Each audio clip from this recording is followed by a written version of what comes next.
লাইসাল বিররা আন তুওয়াল্লু ওজুহাকুম কিবালাল মাশরিকি ওয়াল মাগরিবি ওয়ালাকিন্নাল বিররা মান আমানা বিল্লাহি ওয়াল ইয়াউমিল আখিরি ওয়াল মালাইকাতি ওয়াল কিতাবি ওয়ান নাবিয়্যিন। পড়েন সুবহানাল্লাহ। আল্লাহর নবী ইহুদিদেরকে জানিয়ে দিলেন, শোনো শোনো, পূর্ব আর পশ্চিম দিকে তাকিয়ে ইবাদত করার নাম ঈমান নয়। পূর্ব আর পশ্চিম দিকের মালিক কে? উত্তর দিকের মালিক কে? দক্ষিণ দিকের মালিক কে? উপরের দিকের মালিক কে? নিচের দিকের মালিক কে? গোটা জগৎটাই তো তার। চিল্লায় বলেন ঠিক কিনা? লাইসাল বিররা আন তুওয়াল্লু ওজুহাকুম কিবালাল মাশরিকি ওয়াল মাগরিব। আল্লাহ তাআলা আয়াত নাযিল করলেন, বিষ্ণু বলেন পূর্ব দিকে পশ্চিম দিকে মুখ ঘোরানোর নাম ঈমান নয়। আজকে থেকে আল্লাহ তাআলা যদি বলে দক্ষিণ দিকে হয়ে নামাজ পড়বা, গোটা বিশ্বে যত মুসলমান আছে সব দক্ষিণ দিকে হয়ে নামাজ পড়বে। চিল্লায় বলেন ঠিক কিনা? কারণ আল্লাহ তাআলা যেটা আদেশ করেন ওই আদেশ মানার নাম ইবাদত। পূর্ব দিকে মুখ করার নাম ইবাদত নয়।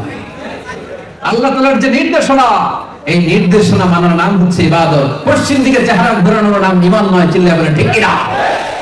এজন্য আল্লাহ তাআলা কোন জিনিস পালন করাকে ঈমান বলে, কোন কর্মসূচিতে নিজেদের নাম লেখালে মুমিন আর মুত্তাকি হওয়া যায়, সেটার একটা বর্ণনা সূরাতুল বাকারার 177 নম্বর আয়াতের মধ্যে বিস্তারিত দিয়ে দিলেন। আল্লাহু আকবার। এজন্য রব্বুল আলামিন বলেন, শোনো শোনো, পূর্ব আর পশ্চিম দিকের দিকে তাকালে, চেহারা ঘোরালে পুণ্য পাওয়া যায় না, সওয়াব পাওয়া যায় না, নেক আমল হয় না। নেক আমল হয় কোন কোন কাজ করলে, ঈমান আসে কোন কোন কাজ করলে, তার লিস্ট শোনো। 1 নম্বরে হলো মান আমানা বিল্লাহ। ঈমান আনতে হবে একজনের উপর। তিনি কে? একজনের উপর ঈমান আনতে হবে। আসল পুণ্য হচ্ছে আল্লাহর উপর ঈমান আনা। রব্বুল আলামিন বলেন, ইন্নানি আনাল্লাহু লা ইলাহা ইল্লা আনা ফা'বুদনি ওয়া আকিমিস সালাতা লিযিকরি। নিশ্চয় আমি তোমাদের রব, লা ইলাহা ইল্লা আনা, আমি ছাড়া কোনো ইলাহ নাই। ফা'বুদনি, আমি আল্লাহর ইবাদত করো, আমি আল্লাহর সামনে মাথা নত করো, সিজদায় লুটিয়ে পড়ো। ওয়া আকিমিস সালাতা লিযিকরি, আমার স্মরণে নামাজ কায়েম করো। সুবহানাল্লাহ। তিনি একজন, তাকে দেখা যায় না। আমাদের এমন এক সত্তা, তাকে দেখা যায় না, অনুভব করা যায়, ঠিক কিনা? এই যে আজকে যখন নামতেছিলাম, সুবহানাল্লাহ, আমার পাশে যিনি বসেছিলেন উনি বলতেছেন, হুজুর দেখেন কি সুন্দর মেঘ। এই মেঘের দিকে তাকালেই তো বোঝা যায় এই মেঘের একজন রব আছে। চিল্লায় বলেন ঠিক কিনা? সাগরের সামনে দাঁড়ালেই তো বোঝা যায় এই সাগর এমনি এমনি সৃষ্টি হয়নি। এই মহাবিশ্ব দিন শেষে রাত আসে, দুপুর গড়িয়ে বিকেল আসে, শীত শেষে গ্রীষ্ম আসে। এই যে ব্যালেন্স, এই যে ল অফ নেচার, এগুলো দেখলে বোঝা যায় এই মহাবিশ্বের একজন কন্ট্রোলার, একজন অধিপতি, একজন নিয়ন্ত্রক আছে না নেই? কথা বলেন। এটা বোঝার জন্য রকেট সায়েন্স জানা লাগে, ডক্টরেট ডিগ্রি করা লাগে। বিবেক থাকলেই বোঝা যায়, একটু বিবেক দিয়ে চিন্তা করলেই বোঝা যায় আল্লাহ হচ্ছেন একজন। তাকে দেখা যায় না, কিন্তু তিনি সবাইকে দেখে, ঠিক কিনা? লা তুদরিকুল আবসার। আল্লাহ বলে পৃথিবীর কোন চোখ আমারে দেখে না, কিন্তু আমি আল্লাহর চোখ সবাইকে দেখে। সুবহানাল্লাহ। নাই পৃথিবীর কোন চোখ আল্লাহর দেখে না, কিন্তু আল্লাহ তাআলা সবাইকে দেখে কি দেখে না? তাহলে প্রিয় ভাইয়ের আওয়াজ করে বলেন তো, ঈমান আনতে হবে কয়টা জিনিসের উপর? 1 নম্বর কার উপর? সবাই বলেন কার উপর? 2 নম্বরে রব্বুল আলামিন বললেন ওয়াল ইয়াউমিল আখির। ঈমান আনার দ্বিতীয় স্তম্ভ হলো আখিরাত। কিয়ামত দিবসের উপর বিশ্বাস করতে হবে, আখিরাতের উপর বিশ্বাস করতে হবে। রবের সামনে দাঁড়িয়ে সব জিনিসের হিসাব দিতে হবে, এটা বিশ্বাস করতে হবে, ঠিক কিনা? 2 নম্বরে বিশ্বাস করতে হবে ওয়াল ইয়াউমিল আখির, আখিরাতের উপর, ঠিক কিনা? এটাকে বলে the day of judgment, the day of accountability, the day of resurrection. আখিরাতে বিশ্বাস। 2 নম্বর বিশ্বাস। কিসের উপর বিশ্বাস? পেনাঙ্গের ভাইরা আওয়াজ তুলে সবাই বলেন কিসের উপর বিশ্বাস হয়? নাকি সন্দেহ লাগে? সামান্য একটু সন্দেহ লাগে কার কার দেখি? হ্যাঁ, ভুলে 2 জন হাত তুলে ফেলছে। আসলে সন্দেহ নাই, আসলে সন্দেহ। প্রিয় ভাইরা, এই দুনিয়াতে যত অপরাধ হয়, যত অন্যায় হয়, যত অপারেশনের জুলুম হয়, তার মূল কারণ হচ্ছে আমরা আখিরাতকে বিশ্বাস করি না, ঠিক কিনা? আল্লাহর সামনে যে আল্লাহর সুপ্রিম কোর্টের কাঠ গড়ায় যে আমাকে দাঁড়াতে হবে, এই চিন্তাটাই আমাদের মাথায় নাই। চিল্লা এখন ঠিক কিনা? এই চিন্তা যদি কারো মাথায় থাকতো, সে স্ত্রীকে পিটাইতে পারতো, এতিম ছেলেরে মারতে পারতো, দেশের টাকা বিদেশে পাচার করতে পারতো, খাদ্যে ভেজাল দিতে পারতো, মাছে ফরমালিন দিতে পারতো, ওজনে কম দিতে পারতো, দুর্নীতি করতে পারতো।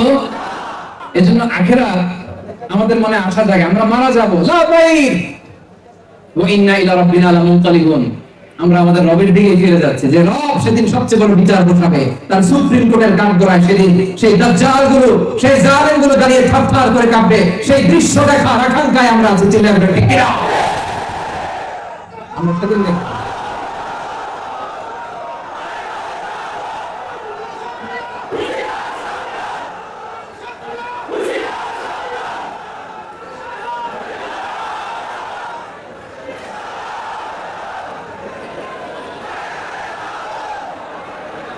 সম্মানিত ভাইরা, তাহলে আমরা মারা যাব, আমরা কিয়ামতের দিকে যাচ্ছি, আমাদের কোনো ভয় আছে?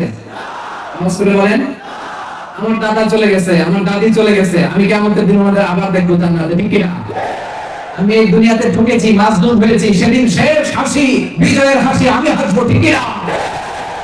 আল্লাহ বলেন প্রথম আমল হচ্ছে আনসাল্লাহু আলা হুব্বিহি, সম্পদের প্রতি অনেক আকর্ষণ থাকা সত্ত্বেও কষ্ট করে পকেট থেকে বের করে সাদাকা করা, চ্যারিটি করা, দান করা। দেখেন, কর্মসূচির 1 নম্বর কর্মসূচি হচ্ছে দান করা, সাদাকা করা, চ্যারিটি করা। কারণ যে দেয় তার পছন্দ করে কে? আপনি তো ছোট একটা জিনিস দিয়েছেন, 1 রিঙ্গিট, 2 রিঙ্গিট, কিয়ামতের দিন দেখবেন এই 1 রিঙ্গিট বাড়তে বাড়তে উহুদ পাহাড়ের সমান হয়ে আপনার আমলে ঢুকে বসে আছে। আপনি বলবেন আল্লাহ এটা আমার আমল না, আরেকজন আল্লাহ বলবেন না তোমার। আপনি বলবেন না আল্লাহ আমি কি আমল করছি এটা আমার একটা হিসাব আছে না? তখন বলবেন না, আমি কতটুকু দান করছি একটা হিসাব আমার কাছে আছে না? নাই। আপনি বলবেন আল্লাহ এত দান তো আমি করিনি, এত সওয়াব তো আমি করিনি। আল্লাহ বলবে না, ওই যে তুমি একনিষ্ঠভাবে দান করেছিলে, তোমার দানের সওয়াবটাকে পেলে পুষে খাইয়ে দাইয়ে বড় করে উহুদ পাহাড়ের সমান করে আমি আল্লাহ তাআলা তোমার আমলনামায় ঢুকিয়ে দিয়েছি। তাহলে কর্মসূচির 1 নাম্বার হচ্ছে নফল দান, মাশাআল্লাহ, সাদাকা। সাদাকা দান করা, কাকে কাকে দিবেন কয়েকটা আছে, এটা আমি মূল তাফসিরে যখন যাব তারপর আমি বলবো। এরপর আল্লাহ তাআলা বললেন 2 নাম্বার কর্মসূচি হচ্ছে ওয়া আকামাস সালাহ, নামাজ কায়েম করতে হবে। কি করতে হবে? 3 নাম্বার কর্মসূচি ওয়া আতাজ যাকাত, যাকাত দিতে হবে, ফরজ যাকাত। প্রথমে বলছে নফল সাদাকা, যেটার কোনো হিসাব কিতাব নাই, পকেটে যা আছে দিলাম, কম দিলাম, বেশি দিলাম, that's not a big deal. কিন্তু যাকাত হিসাবের দরকার আছে না? নাই। পাই টু পাই হিসাব করে আপনাকে সেদিন দিয়ে দিতে হবে প্রতি বছর। তাহলে প্রথম কর্মসূচি সাদাকা, 2 নাম্বার কর্মসূচি সালাত, 3 নাম্বার কর্মসূচি ফরজ যাকাত উইথ প্রপার ক্যালকুলেশন, হিসাব করে। 4 নাম্বার কর্মসূচি হলো মুফুনা বিল আহদি, কথা দিয়ে কথা রাখতে হবে। কথা দিয়ে কথা রাখার দরকার আছে না? নাই। আমরা অনেকে কথা রাখি না, এরকম আছে না? না, প্রমিস দিলে প্রমিস রাখবেন। 5 নাম্বার কর্মসূচি হচ্ছে ওয়াসসাবিরিনা ফিল বাসাই ওয়াদ দাররা, বিপদে আপদে, সুখে দুঃখে, সংকটে কষ্টে ক্লেশে সব সময় আমরা ধৈর্য ধারণ করব। একজনের খুশির জন্য তিনি কে? এই 5টা কর্মসূচি যদি আপনি পালন করেন, প্রথমে 5টা বিষয়ের উপর ঈমান, এরপরে 5টা কর্মসূচি যদি পালন করেন, আল্লাহ তাআলা আপনাদের প্রত্যেককে একটা করে সার্টিফিকেট দিবে। কি দিবে? কি দিবে? কি দিবে? এই সার্টিফিকেটে লেখা থাকবে উলাইকাল্লাযিনা সাদাকু ওয়া উলাইকা হুমুল মুত্তাকুন। এই সার্টিফিকেটে লেখা থাকবে উলাইকাল্লাযিনা সাদাকু, এরাই সত্যবাদী আর এরাই হচ্ছে মুত্তাকি। আওয়াজ করে পড়েন আল্লাহু আকবার। তাহলে ঈমান আনতে হবে কয়টা জিনিসের উপর? আওয়াজ করে বলেন। আর কর্মসূচি কয়টা? তাহলে ঈমান কয়টা? কর্মসূচি মোট কয়টা? এই 10টা কাজ করলে সার্টিফিকেট দিবে কে? ওই কিয়ামতের দিন, ওই বিচার দিবসে আল্লাহ তাআলার পক্ষ থেকে স্পেশাল সার্টিফিকেট, অনারারিয়াম সার্টিফিকেট আমরা চাই কি চাই না? সবাই চাই তো? আল্লাহ তুমি কবুল করে পড়েন আমিন। তাহলে আসুন আমি এবার মূল তাফসীরের দিকে ঢুকে যাই। সম্মানিত সুধী, কোরআনকে বুঝতে হয় অত্যন্ত নরম কোমল মেজাজে, নীরব নিস্তব্ধ একটা পরিবেশে আপনার মাইন্ডটাকে দুনিয়া থেকে ফ্রি করে আগের যত চিন্তা চেতনা ইজম মতবাদ সব কিছুকে কবর দিয়ে ভুলে গিয়ে একমাত্র আল্লাহর কিতাব থেকে তথ্য নেওয়ার জন্য, ইনফরমেশন নেওয়ার জন্য, বার্তা নেওয়ার জন্য আপনি শুনবেন। এজন্য মূল তাফসিরে যাওয়ার আগে সবাই নিয়ত খালেস করে নেন। আমার দিকে তাকান, এখন যেভাবে তাকিয়ে আছেন, এই আর অল্প কিছু সময়, 30 মিনিট, আধা ঘন্টা আল্লাহর কোরআনের জন্য আজকে রাতে স্যাক্রিফাইস করা যাবে না? প্রিয় ভাইরা, যাবে না? কিন্তু ডান দিকে যে কি কষ্ট হচ্ছে আমি জানি, আজকে স্যাক্রিফাইস করা যাবে না? ডান দিকে ভাই আয়ের কি কষ্ট আমি বুঝতেছি, আজকে একটু স্যাক্রিফাইস করা যাবে? ঠিক আছে, কথা দিয়েছেন, একেবারে নীরব থাকেন, শুনেন। আল্লাহ রাসূল সাল্লাল্লাহু আলাইহি ওয়াসাল্লাম মক্কাতে তিনি বাইতুল মাকদাসের দিকে হয়ে নামাজ পড়তেন। কোন দিকে হয়ে? মক্কায় 13 বছর, মদিনায় 1 বছর, মোট 14 বছর তিনি বাইতুল মুকাদ্দাসের দিকে হয়ে তিনি সালাত আদায় করতেন। কিন্তু বিশ্বনবীর অন্তরে কোনো যাতনা ছিল না, কোনো কষ্ট ছিল না। এর কারণ মক্কায় যখন ছিলেন তখন মক্কার ভিতরে কাবা ঘর আছে না নাই? রাসূলুল্লাহ সাল্লাল্লাহু আলাইহি ওয়াসাল্লাম এমন ভাবে বাইতুল মুকাদ্দাসের দিকে দাঁড়াতেন যাতে আগে সামনে কাবা পড়ে, তারপরে বাইতুল মুকাদ্দাস। সুবহানাল্লাহ পড়ে। ইন্টেলেক্ট, বিশ্বনবী সাল্লাল্লাহু আলাইহি ওয়াসাল্লামের ইন্টেলেক্ট দেখেন, বুদ্ধিমত্তা দেখেন। কারণ কাবার চারদিকে যে কোনো জায়গায় দাঁড়িয়ে নামাজ পড়া যায়, তখনও কাবাকে কিবলা বানানো হয় নাই। সালাত পড়তে হবে বাইতুল মুকাদ্দাসের দিকে হয়ে। তো বিশ্বনবী সাল্লাল্লাহু আলাইহি ওয়াসাল্লাম বাইতুল মুকাদ্দাসের দিকে হয়েই পড়তেন, কিন্তু এমন ভাবে দাঁড়াতেন যাতে সামনে কাবা পড়ে। সামনে কি পড়ে? আলহামদুলিল্লাহ, বিশ্বনবী এইভাবে নামাজ পড়তেন। নবুয়তের প্রথম 13 বছর তিনি এইভাবেই নামাজ পড়লেন। হিজরতের আদেশ আসলো, নবী সাল্লাল্লাহু আলাইহি ওয়াসাল্লাম মক্কা থেকে মদিনায় হিজরত করলেন। মদিনায় যে বিশ্বনবী বাইতুল মুকাদ্দাসের দিকেই নামাজ পড়েন, কিন্তু একটা জিনিস নাই ওইখানে, কেউ জানে না এটা কি নাই। কি নাই? কাবা কোন শহরে? মক্কা। কাবা কোন শহরে? মদিনায়। কি নাই? কাবা যে নাই, বিশ্বনবীর অন্তরে জ্বালা আছে না নাই? 13টা বছর বিশ্বনবী সাল্লাল্লাহু আলাইহি ওয়াসাল্লাম কাবাকে সামনে রেখে, যদিও বাইতুল মুকাদ্দাসের দিকে, কাবাকে সামনে রেখে নামাজ পড়তেন। মদিনায় যখন গেলেন ওখানে তো কাবা নেই, এবার কি করবেন? বাইতুল মুকাদ্দাসের দিকে নামাজ পড়েন, কিন্তু কাবারে মিস করেন। কাবারে কি করে? মিস করে। প্রত্যেক নামাজের পরে সালাম ফিরিয়ে আকাশের দিকে তাকায়, ইস আল্লাহ তাআলা যদি আমার জন্মস্থান, আমার বাপ দাদার শিকড় যেখানে বাইতুল্লাহ, ওই কাবার দিকে যদি আমার ক্যাবলাটা ঘুরাই দিত কতই না ভালো হতো। বিশ্বনবী যে মনে মনে কষ্ট পায় এটা তো আল্লাহ জানে না, হ্যাঁ জানেন?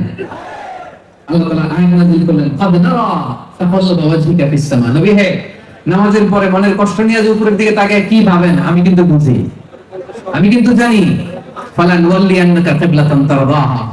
নবী হে, অচিরেই এমন দিকে আপনার চেহারা ঘুরে আমি নামাজ পড়ার আদেশ দিব, আপনার মন খুশি হয়ে যাবে। ফাল্লি ওয়াজহাকা শাতরাল মসজিদিল হারাম। নবী হে, আজ থেকে আর বাইতুল মুকাদ্দাসের দিকে চেহারা নয়, টু দ্য ডাইরেকশন অফ কাবা, কাবার দিকে মুখ করে নামাজ পড়া শুরু করে দেন। পড়েন আল্লাহু আকবার। কিবলা চেঞ্জ। কিবলা চেঞ্জ মানে ক্ষমতাও চেঞ্জ। কিবলা চেঞ্জ মানে গদিও চেঞ্জ। কথা বুঝেন?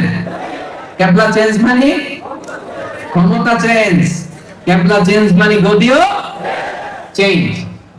এতদিন পর্যন্ত বাইতুল মুকাদ্দাসে ওই ডাইরেকশনে ছিল, ওইটা কিবলা ছিল। এখন কিবলা যেহেতু চেঞ্জ, ক্ষমতাও চেঞ্জ। এজন্য সূরা বাকারার সেন্ট্রাল থিম 286 টা আয়াতের মধ্যে কেন্দ্রীয় শিক্ষা হচ্ছে চেঞ্জিং দ্য লিডারশিপ ফ্রম বনি ইসরাইল টু বনি ইসমাঈল। এতদিন পর্যন্ত গোটা বিশ্বব্যাপী বনি ইসরাইলের দাপট ছিল। মুসা আলাইহিস সালামের শরীয়ত ছিল, ঈসা আলাইহিস সালামের শরীয়ত ছিল, ইহুদ এবং নাসারাদের সম্মান ছিল, নেতৃত্ব ছিল। আল্লাহ যখনই বাইতুল মুকাদ্দাস থেকে কাবার দিকে কিবলা চেঞ্জ করে দিলেন, আল্লাহ ক্ষমতার চেয়ারও চেঞ্জ করে দিলেন। আওয়াজ করে পড়ুন আল্লাহু আকবার। ক্ষমতা চলে আসলো বিশ্বনবীর হাতে। চেঞ্জিং দ্য লিডারশিপ ফ্রম বনি ইসরাইল টু বনি ইসমাঈল। বনি ইসরাইল থেকে বনি ইসমাঈল, বিশ্বনবী সাল্লাল্লাহু আলাইহি ওয়াসাল্লাম আল্লাহর নবী ইসমাঈল আলাইহিস সালামের বংশধর। বিশ্বনবীর কাছে লিডারশিপ চলে আসলো। বিশ্বনবী সাল্লাল্লাহু আলাইহি ওয়াসাল্লাম এখন আর বাইতুল মুকাদ্দাসের দিকে ফিরে নামাজ পড়ে। কথা বুঝতেছেন? মনোযোগ রাখলে অবশ্যই বুঝবেন, আমি খুব সহজ করে বুঝাবো। এখন আর বিশ্বনবী বাইতুল মুকাদ্দাসের দিকে নামাজ পড়ে না। কোন দিকে নামাজ পড়ে? সবাই বলতে হবে একসাথে, কাবার দিকে। ভাই বিশ্বনবী সাল্লাল্লাহু আলাইহি ওয়াসাল্লাম নামাজ পড়তে শুরু করলেন। তো এই যে মদিনাতে যে 1 বছর বাইতুল মুকাদ্দাসের দিকে পড়ে, আবার 1 বছর বা 17 মাস পরে কাবার দিকে পড়ে, ইহুদিরা টিটকারি মারতে শুরু করছে। যুগে যুগে টিটকারি আছে না নাই? বিশ্বনবী সাল্লাল্লাহু আলাইহি ওয়াসাল্লাম বলে, মুহাম্মদ একবার ফিরো পূর্ব দিকে, আরেকবার পশ্চিম দিকে, আসলে যাইবা কোন দিকে? বিশ্বনবী টিটকারি মেরে বলে, একবার ঈমান আনো পূর্ব দিকে, আবার ইমান পশ্চিম দিকে, তোমার ইমান আসলে কোন দিকে? বিষ্ণু ঈসা ইসলামকে টিটকারি মারলেন। বিষ্ণু ঈসা ইসলামকে টিটকারি মারা আরশের উপর থেকে আল্লাহ পাক সহ্য করতে পারে? পারে? রব্বুল আলামিন সাথে সাথে আয়াত নাযিল করলেন,